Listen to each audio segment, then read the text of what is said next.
এদেশে অলরেডি একটা অর্গানাইজেশন হয়েছে, রেইনবো, রংধনু। এরা ছেলে ছেলেতে বিয়ে করতে চায়, মেয়ে মেয়েতে বিয়ে করতে চায়। আমরা তাওহীদি জনতা বেঁচে থাকতে বাংলার জমিনে এটা হতে দেব না। চিল্লায় বলো ঠিক কিনা?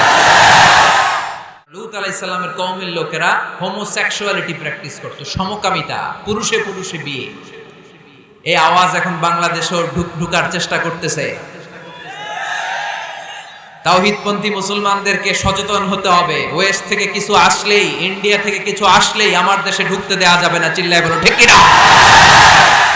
অনেকে মনে করে আমেরিকা থেকে কালচার আসলো, পোশাক আসলো, এটাই মনে হয় মডার্ন।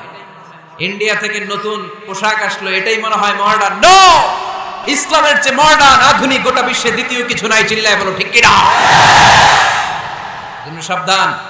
এদেশে অলরেডি একটা অর্গানাইজেশন হয়েছে, রেইনবো, রংধনু। এরা ছেলে ছেলেতে বিয়ে করতে চায়, মেয়ে মেয়েতে বিয়ে করতে চায়।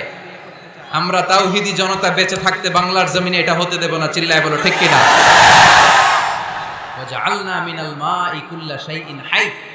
পানি থেকে প্রাণবন্ত সব কিছু তৈরি করলো কে? আল্লাহ। আবার আল্লাহ বললেন, কাফেররা কি দেখে না আকাশ জমিন সব একসাথে ছিল, মহাবিস্ফোরণের মধ্য দিয়ে আমি মহাবিশ্ব তৈরি করেছি। এই বিস্ফোরণটার নাম কি বলতো? Big bang. মাশাআল্লাহ, কেমন শ্রোতা দেখছেন? সায়েন্সের সবকিছু নিয়ে বসছে আজকে। Big bang. স্টিফেন হকিং একটা বই লিখেছে, a brief history of time. সেখানে সে যে তথ্য দিয়েছে কোরআনের সাথে very similar to the concept of Stephen Hawking. Stephen হকিংও এই কথা বলেছে। সে বলেছে মহাবিশ্ব সৃষ্টির আগে সবকিছু একটা অণুর ভেতরে ছিল, হাই সিঙ্গুলারিটি, সবকিছু এক জায়গায় ছিল। ফাফাতাকনাহুমা, এক বিশাল আওয়াজের মাধ্যমে এক বিস্ফোরণে মহাবিশ্ব সৃষ্টি হলো। ওই আওয়াজটার নাম ছিল কুন। আওয়াজটার নাম ছিল কি? ইন্নামা আমরুহু ইযা আরাদা শাইআন আন ইয়াকুলা লাহু কুন ফায়াকুন। আমরা বাংলায় বলি না কুন ফায়াকুন? কুন ফায়াকুনের মালিক কে? আল্লাহ। তিনি বলতে দেরি, হতে দেরি হয়। কুন, হাও, হয়ে যায়।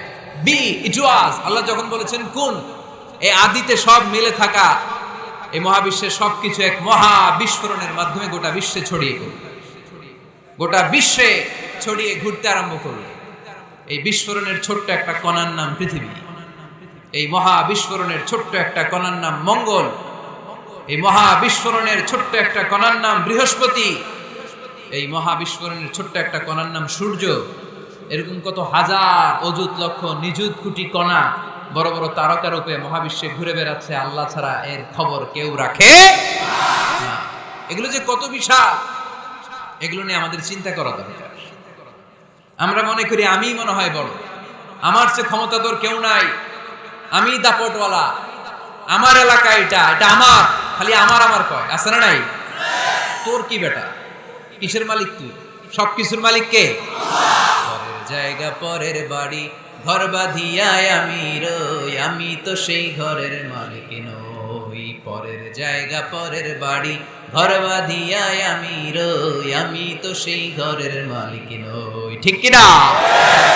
যেই বাড়িটাতে আজকে আমি থাকি, এটার আগে আমার বাবা ছিল, তার আগে দাদা ছিল, আমার পরে আমার ছেলে থাকবে, আমার নাতি থাকবে। এটার আসল মালিক আমি না, আমার ছেলে না, গোটা বিশ্বের আসল মালিক একজন সত্তা, তিনি কে? আল্লাহ। এজন্য সব আমার আমার এরকম দাপটওয়ালা কথা যেন আমরা না বলি। অহংকারীদেরকে আল্লাহ পছন্দ করে। বিনয়ীদের মর্যাদা আরশ পর্যন্ত নিয়ে যায় কে? মান তাওয়াদা লিল্লাহি ইল্লা রাফাআহুল্লাহ। যে নিচের দিকে নামতে চায় আল্লাহ ওরে টাইনা উঠায়।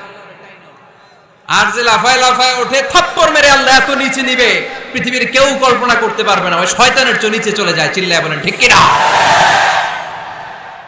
এজন্য অহংকার যেন আমরা না করি, দাম্ভিকতা যেন না দেখি। আমরা যেন একটু চিন্তা করি, এই যে বিস্ফোরণের মাধ্যমে গোটা বিশ্ব সৃষ্টি হলো, এটার তুলনায় কত ছোট্ট আমি, কত ক্ষুদ্র আমি।